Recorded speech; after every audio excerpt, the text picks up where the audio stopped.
So the Las Vegas Raiders are on the brink of something big. Maxx Crosby just laid out a blueprint for defensive dominance, and it's one the Raiders can actually execute. In his latest podcast, he broke down how the Eagles completely shut down the Chiefs, relying on just a four-man rush. No blitzes, no unnecessary risks, just pure, relentless pressure. And here's the kicker. The Raiders might already have the pieces in place. So is this the key to transforming the Raiders' defense? Let's dive into what Crosby had to say and how the Raiders can turn his vision into reality. What's up, buddies?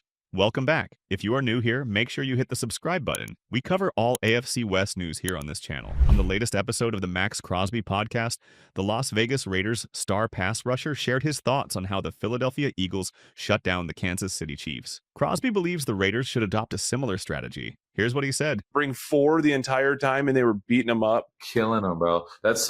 I literally talked about this with Jim and with Jim Gray earlier. I was like, that game reminded me of 2020 COVID year when Tampa just murdered them up front. They could not stop the four-man rush. That's what they blitzed 0 times. This is why I always have these arguments with coaches and certain people and philosophies. That's why I believe in the four-man rush so much. If you have the right guys and y'all are trained the right way, it makes everyone's life easier.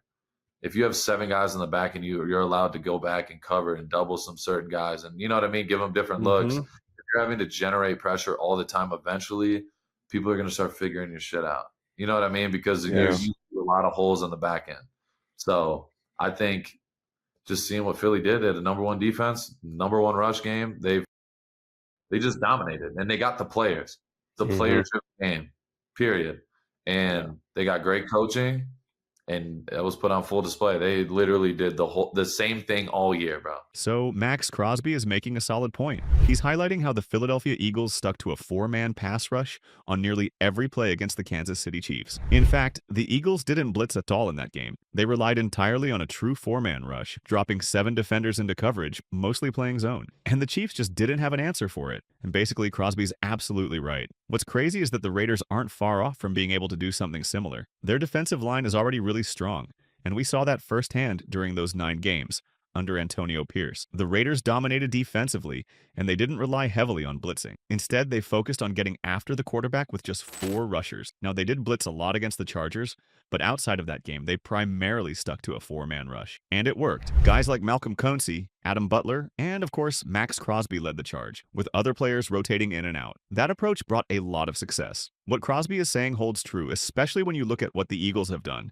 Not just this season, but even the last time they made the Super Bowl. That team was built around a dominant pass rush. Sure, their run game was strong this year, and Jalen Hurts and A.J. Brown had great chemistry on offense, but the pass rush was the real difference maker. The last time the Eagles reached the Super Bowl, they even broke the sack record. That elite pass rush was a game changer then, just like it is now. Of course, that was before Jalen Carter joined the team. Back then, the Eagles had Javon Hargrave, who was a dominant force that season. They also had Hassan Reddick and Brandon Graham, who was 3 years younger at the time. That defensive front was already strong, and even now they've only gotten better. This year they're younger, more talented, and still dominant on the defensive line. What's interesting is that Maxx Crosby is insisting on the Raiders to adopt that same approach moving forward. Now, to be fair, the Raiders aren't quite at that level yet. They've got Malcolm Koonce, Maxx Crosby, Christian Wilkins, and Adam Butler. When healthy, that's an elite pass rush, arguably one of the best in the NFL. But part of what made that unit so effective last season was the value they got from Koonce and Butler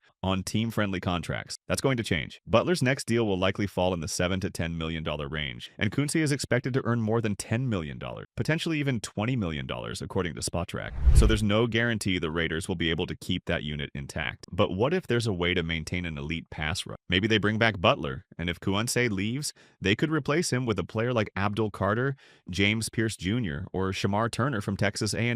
An athletic 6 feet 5 inches, 280 pounds prospect. Plus, Tyree Wilson could take a big step forward. He has the versatility and could even line up as a true edge rusher, using his speed and power to disrupt plays. The Raiders really need to consider following the blueprint Crosby is talking about. What the Eagles did this season is something Patrick Graham already tried to implement last year. He's a big fan of that defensive philosophy, one that Vic Fangio has mastered. Fangio's system keeps 2 deep safeties on almost every play, making it extremely tough for offenses to hit big plays. If a defense can stop the run with a light box, While keeping safeties 10 to 15 yards back, it becomes incredibly difficult to sustain long. That's why Fangio is considered one of the best defensive minds in the game today. Patrick Graham runs a very similar system, and if the Raiders continue to build around that philosophy, they could have a lot of success. If the Raiders make just a few key changes, they could really improve. From a roster standpoint, bringing back Trevin Moehrig and Nate Hobbs should be a priority. Jack Jones should also take a step forward this season, especially with a fully healthy defensive line.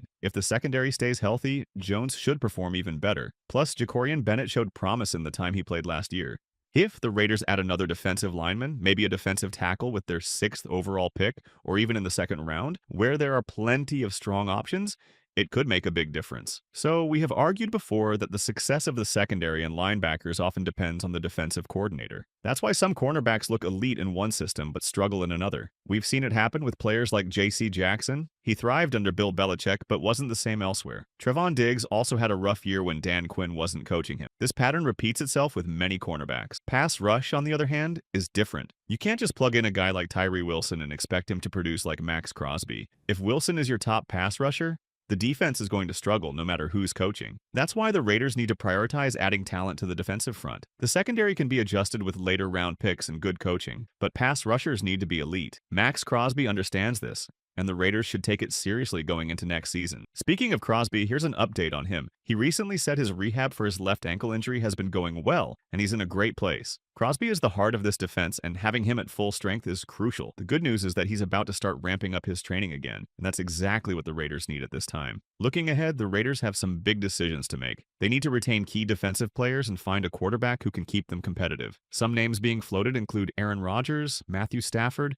Sam Darnold, and even Russell Wilson. While Rodgers and Stafford would be ideal short-term options, the team could also look at drafting a quarterback for the future. The key is balancing immediate competitiveness with long-term sustainability. On offense, adding playmakers is a priority. Brock Bowers is already a major piece, but they could benefit from a true number 1 wide receiver. Someone like Tyree McMillan could fit that role. Running back depth is another area to address, and players like Quinshon Judkins could provide a boost. The offensive line is another area to watch. Adding a player like Anthony Belton, who has the flexibility to play both guard and tackle, could be a game changer. A stronger offensive line means better protection for whoever is under center and more room for the running backs to operate. If the Raiders build the right way, they could be serious contenders. We've seen teams turn things around quickly. The Texans and 49ers are recent examples of how the right moves can make a team competitive fast. With the right additions, the Raiders could follow the same path. If the Raiders want to take a big step forward, they need to be smart in the draft. If they go after a defensive lineman, they should consider Abdul Carter or Shamar Stewart, both of whom bring size, athleticism, and high pass rush potential. At wide receiver, McMillan would be a great fit as a big-bodied target